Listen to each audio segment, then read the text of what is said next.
Dalam nama Bapa dan Putra dan Roh Kudus. Amin. Bapak, Ibu, Saudara-saudari terkasih, salam jumpa kembali dalam renungan inspiratif Minggu pertama masa Prapaskah berdasarkan Injil Lukas bab 4 ayat 1 sampai 13. Yesus dicobai iblis.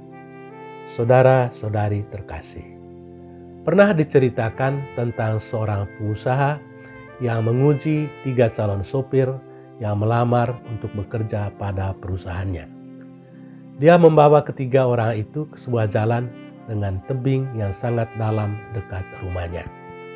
Pengusaha itu menguji calon-calon sopir itu. Dia menguji calon sopir yang pertama.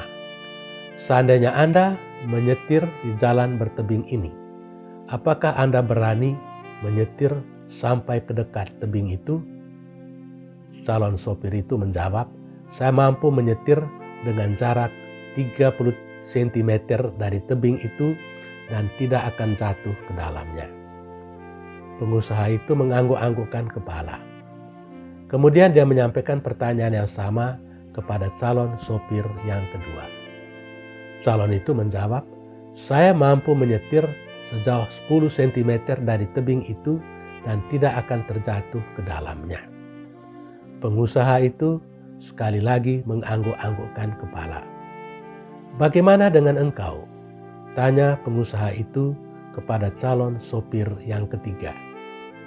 Calon sopir itu menjawab, "Saya akan menyetir menjauhi tebing itu guna menghindari risiko terjadinya kecelakaan." Ujian itu dimenangkan oleh sopir yang ketiga karena dia tidak ingin memasukkan diri ke dalam pencobaan.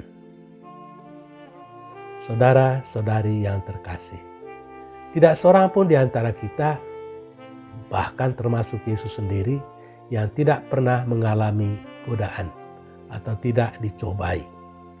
Dua sopir pertama dalam cerita tadi membiarkan diri mereka dicobai, yakni berjalan semakin dekat ke jurang dan mereka tidak akan terjatuh ke dalamnya. Sementara itu, sopir yang ketiga menyetir dengan menjauhkan diri dari jurang agar tidak terperosok ke dalamnya. Ujian itu dimenangkan oleh sopir yang ketiga. Saudara-saudari terkasih, dalam Injil hari ini diceritakan dengan sangat singkat bahwa Yesus digodai oleh iblis di padang gurun. Secara kronologis bisa dilihat bahwa setelah Yesus dibaptis di Sungai Yordan, Yesus segera dipimpin oleh Roh Kudus ke padang gurun. Sekalipun di dalam Injil hari ini tidak dilukiskan secara terperinci bagaimana Yesus digoda atau di dalam hal apa Yesus digoda, namun penginjil Markus mencatat bahwa Yesus pernah digoda oleh iblis. Kenyataan ini diperkuat lagi oleh penulis surat Ibrani yang mengatakan, "Sebab Imam Agung yang kita punya bukanlah Imam Agung yang tidak dapat turut merasakan kelemahan-kelemahan kita. Sebaliknya, sama dengan kita, ia telah dicobai, hanya dia tidak berbuat dosa." Surat kepada umat Ibrani bab 4 ayat 15. Saudara-saudari terkasih, mengapa Yesus dibimbing oleh Roh ke padang gurun? Mungkin alasannya adalah supaya dia dicobai oleh iblis dan pencobaan itu berlangsung selama 40 hari. Yesus yang penuh dengan Roh Allah itu dicobai oleh iblis. Kesetiaannya kepada Allah dan perutusannya harus diuji. Kalau di dalam Injil Matius dikatakan bahwa Yesus digoda untuk mengubah batu menjadi roti, untuk menjatuhkan dari tempat yang tinggi supaya malaikat-malaikat menatang dia, dan untuk sujud menyembah iblis. Sementara dalam Injil Markus yang dibacakan pada hari ini tidak dikatakan Yesus digoda dalam hal apa. Di sana hanya dikatakan bahwa dia tinggal bersama-sama dengan binatang-binatang liar, tetapi tidak terjadi sesuatu pun dengan dia.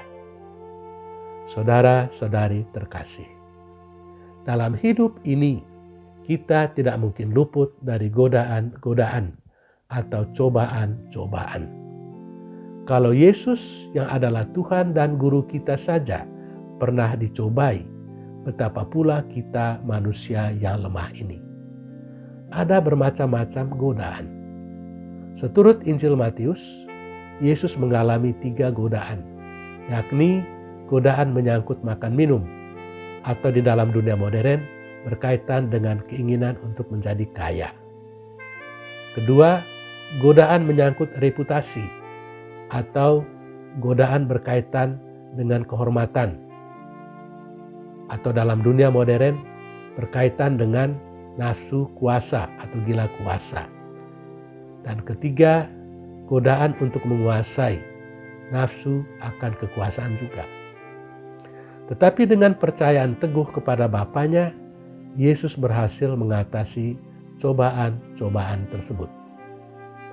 Sebagaimana Yesus bisa berhasil mengatasi cobaan-cobaan itu, karena dia percaya bahwa Bapa di surga tidak mungkin menelantarkan dirinya. Demikian pun kita juga akan berhasil mengatasi pencobaan-pencobaan di dalam hidup kalau kita menyerahkan hidup kita sepenuhnya kepada Tuhan sebagai penjamin kehidupan. Tuhan memberkati kita. Amin. Dalam nama Bapa dan Putra dan Roh Kudus. Amin.